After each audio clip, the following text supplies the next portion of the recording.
আজকে মূলত এখানে আইটেম করা হচ্ছে চক্ষু শিবির। আমরা মূলত IIFL finance Agartala Battala branch প্রত্যেক মাসে কিছু না কিছু একটা কর্মশালা করে থাকি। যারা গরিব আছে, যারা চোখ দেখাতে পারছে না, তারা যেন ফ্রি চিকিৎসা আমাদের এখানে দেখাতে পারে, তার জন্য আজকে এটা প্রত্যেক দিনই আর প্রত্যেক সময় করা হয়।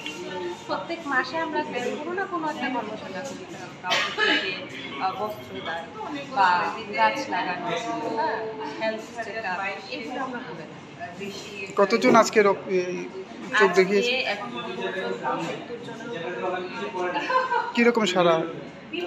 কিরকম সারা পাচ্ছেন আপনি? একদম দারুণ, সবাই বলছে দারুণ, ফ্রিতে চেক আপ করাতে পারছে।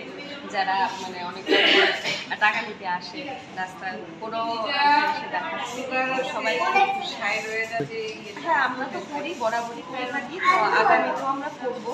আরও নতুন কিছু কী করা যায় সেটা নিয়ে আমাদের চিন্তা ভাবনা আমরা আপনাদের অবশ্যই